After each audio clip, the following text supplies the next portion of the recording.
ಗಂಡನ್ ನೋಡಿದು ಹೆಂಡ್ತಿಗೆ ದುಡ್ಡು ಕೊಡೋ ಸ್ಕೀಮ್. ಬಟ್ ಒಂದೆರಡು ಮಸೂದೆಗಳನ್ನ ತರೋ ಪ್ರಯತ್ನವನ್ನ ಸರ್ಕಾರ ಮಾಡ್ತಾ ಇದೆ. ನಿಮ್ಮ ಸರ್ಕಾರ ಇತ್ತ ತಂದಿದ್ದ ಗೋಹತ್ಯೆ ನಿಷೇಧ ಕಾಯ್ದೆ ಅದನ್ನೇನೋ ತಿದ್ದುಪಡಿ ಮಾಡ್ತೀವಿ ಅಂತ, ದ್ವೇಷ ಭಾಷಣವನ್ನ ನಾವು ತಡಿತೀವಿ ಅಂತ ತರ್ತಾ ಇರೋದು ನಿಮ್ಮ ಪಕ್ಷದವರೇ ಅನೇಕರು ಮಾತನಾಡ್ತಿದ್ದೀವಿ. ಇದು ಬಿಜೆಪಿಯನ್ನ ಟಾರ್ಗೆಟ್ ಮಾಡ್ಲಿಕ್ಕೆ, ಹಿಂದೂ ಪರ ಸಂಘಟನೆಗಳನ್ನ ಟಾರ್ಗೆಟ್ ಮಾಡ್ಲಿಕ್ಕೆ ಇಂಥ ಮಸೂದೆಗಳನ್ನ ಮುಂದಿಟ್ಟು ಆಗ್ಬೇಕಿರೋ ಚರ್ಚೆಯನ್ನ ಡೈವರ್ಟ್ ಮಾಡೋ ಪ್ರಯತ್ನ ಆಗ್ತಿದ್ಯಾ? ಬಿಜೆಪಿ ಈ ರೀತಿಯ ಡೈವರ್ಟ್ ಟ್ಯಾಕ್ಟಿಕ್ಸ್ಗೆ ಬಲಿ ಆಗುತ್ತಾ ಅಂತ? ನಾನು ಮೊದಲನೇ ದಿನನೇ ವಿರೋಧ ಪಕ್ಷದ ನಾಯಕನಾಗಿ ವಿರೋಧ ಮಾಡ್ತೀನಿ. ನೀವು ಬಿಲ್ಗಳೇನ ತರೋದಿದ್ರೆ ಹೈದರಾಬಾದ್ ಕರ್ನಾಟಕಕ್ಕೆ ಸಂಬಂಧಪಟ್ಟಂತೆ ಉತ್ತರ ಕರ್ನಾಟಕ ಸಂಬಂಧಪಟ್ಟ ಮಾತ್ರ ಬಿಲ್ಗಳನ್ನು ತನ್ನಿ.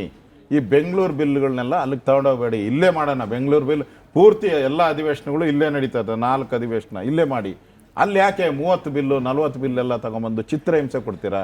ಚರ್ಚೆ ಮಾಡೋಕ್ಕೆ ಅವಕಾಶ ಕೊಡಿ. ಉತ್ತರ ಕರ್ನಾಟಕದ ಭಾಗದಲ್ಲಿ ನಡೀತಾ ಇರೋದೇ 8 ದಿನ, ಅದರಲ್ಲಿ ಒಂದು ಸತ್ತೋಗಿರೋದ್ರಿಂದ 1 ದಿನ ಹೋಯ್ತು, 8 ದಿನ. ಅಲ್ಲಿ ಯಾಕೆ ಇದನ್ನು ಮಾಡ್ತೀರಾ ಅಂತ ನಾನು ಪ್ರಸ್ತಾವನೆ ಅಂತೂ ಮಾಡೇ ಮಾಡ್ತೀನಿ. ಅವ್ರು ಹಠ ಹಿಡಿದ್ರೆ ನಾವು ಈ ಬಿಲ್ಗಳ ಮಂಡನೆ ಬಗ್ಗೆನೂ ಕೂಡ ನಾವು ವಿರೋಧವನ್ನು ನಾವು ಮಾಡ್ತೀರಿ.